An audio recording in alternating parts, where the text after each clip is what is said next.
So welcome to In the Kitchen with Dominique, and we are out of the kitchen now, and I am sitting down with Pietro, and we're just gonna chat a little bit and to kind of like gauge and better know, understand, and get familiar with why he started to get into the wine business and making it, and what's his passion about it. So we're gonna just chat with him a little bit and see how we can better understand and appreciate how amazing this wine is. Pietro, what made you want to get into the wine business and crafting? It's kind of related to my interest in food. I grew up on a vineyard back in the 70s. We left that, didn't really think about it that much, but I always knew that I liked being around vineyards, which is sort of a weird thing to say, but as a kid it was true. It was kind of soothing. Was it an outdoors thing? Yeah, I liked being outside in the sun, working hard. Went on to become a cook and a chef, did that for quite some time, but always kind of had this urge to step back a little bit and focus more on the wine side. It was always just sort of hanging out there. And had the opportunity finally to go help out at a winery. And that really, after 10 years in the kitchen, you get kind of burned out. And the passion for food was just subsiding with service every day and prep loads and private parties and all of that. And wine was totally related but different. It was a chance to really slow down and really focus on something really specific. And being part of a vineyard allows me to just be part of the entire life cycle, from planting a vine, watching it grow, making the wine. It spends years in barrel.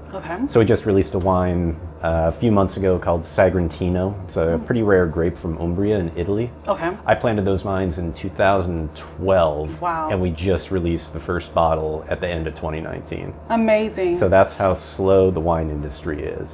But it's all part of the process and the story, though. So, you know, every year you change things in the vineyard, change things in the winery, and it's this really focused feedback loop that I enjoy. It's like, you know, like bakers are in search of baking the perfect loaf. Pizza makers, you know, they're using 3 or 4 ingredients, but take decades to find the perfect crust, and the oven temperature, and the flour, and the water with the mineral content. Sushi, same thing. It's like recipe developing, kind of. And it's partly in your head, and it's partly where your hands are and what they're doing, and the feedback that you're getting the entire process. Got it. So it's like food, but in a slowed down and more precise form. So they're really interrelated for me. They're just sort of a yin and yang in some ways. So during harvest, we have 2 super busy months. In fact, I still have one wine that's still fermenting. Harvest for us starts in September.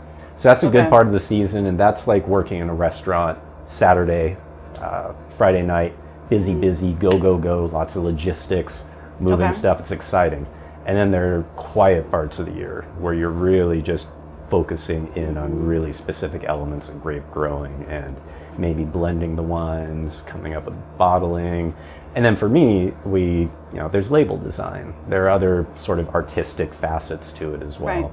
So it really does encapsulate a huge amount of just different aesthetic and lots of taste, and trusting your palate, and getting together with other winemakers, just like chefs getting together. Hey, what are you doing? What are you exploring? What are you really excited about? Exactly.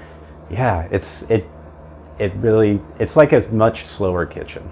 That's the way I would put it. It's kind of like those meals. That reminds me of when I'm doing like your beef bourguignon or your stews and those things that really require you to marry the herbs, the spices, and the meat, and the wine, and the stock, and really balancing that out, and knowing that you put it in the oven, and it's kind of hours, but the end result is so much worth it when you are putting all this thought and effort into crafting the perfect either recipe or wine. In which kitchens, makes a total sense, and the same kind of concept with when I'm cooking. If I look back when I was in my last year of cooking, I was really getting into slower things, making pasta every day and having a quiet hour to do that, and doing some bread baking. and just these, even some charcuterie as well, where you're curing meats, and there's this time element, and you can't force it. You have to learn to respect and work with the time, even if it makes you crazy, because you know, you're not going to be able to know if something is right for 3 weeks or a month. Okay. So I was heading towards wine, and I didn't even know it. Nice. At the time. So you never know. It's always just about finding your niche. Yeah. And honing in on that. And all these skills, they all dovetail. Yeah. Why Italian wine? When I was learning about wine, and for me, just like everybody else, it took me years to get comfortable with wine. I didn't come from a family, you know, we never went to Europe. We weren't drinking bottles of Cabernet. Took a couple years to get comfortable with descriptors, understanding the difference between tannin and acid, just these basic sort of structural components, so then you can start really understanding what you're putting in your mouth. And, you know, as a culture, we don't really sit and think about those things very often. Right. But I went ahead and got sommelier certification, all of that. When I was learning about wine, it was Italian wine that just spoke to me the most. Yes. And if I think about just our winemaking style here, you know, California, ripe fruit, sunlight, we like that. But I'm really drawn towards earthier, deeper, savory flavors. Yes. So with the winemaking, that's sort of the goal, is to have I want to make sure that we're keeping where we grow the grapes front and center. So we have that sunlight, that volcanic soil, all those elements. But then the rest of it is about texture and weight, not necessarily heavy. Some of the wines are really light and peppery. Some are dark and savory. But it's always appropriate to the grape varietal. So each grape varietal is a different puzzle that I work on for multiple years. That's awesome. That's totally like my palate as well, is those bold, high tannin palate, which is like more of your bitters, your lemons, your garlicky type things, and it matches, I think, perfectly. Yeah. And it balances your plate and pairing, I think, experience out. Yeah, it's very food-like, and I'm constantly checking on all the barrels and monitoring how texture is developing, and is this too heavy, is this too light, is it ready to bottle? You know, it becomes a sort of secondary thing where you just have to monitor everything, just like you would be if you were braising something or curing something. The details, and the timing, or your dough, proofing your dough. Right. That's awesome. So I'm happy that I was able to ask you that, and it makes sense why I really appreciate Prima Materia wine so much, is because it not only matches my passion process for how I make my meals, but the flavor, the boldness, and the quality of it's impeccable and amazing. So I urge you guys to come and taste the wine yourself. Get a few bottles. They're perfect gifts for whoever, birthdays, fast forward to holidays. I mean, think about how fast last year went. So come by, try it out, and let's remind the people where.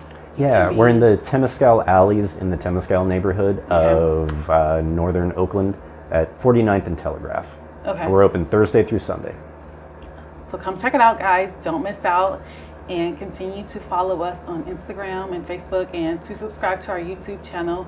You'll see way more of Pietro and Prima Materia wine, and more of us collaborating and kind of getting you guys excited about getting in your kitchen and coming out here as well. Thank you again, Pietro, for having the time for us to do this today. Thank you for inviting me. This is great. Absolutely. So have a good day, guys. Bye. Cheers.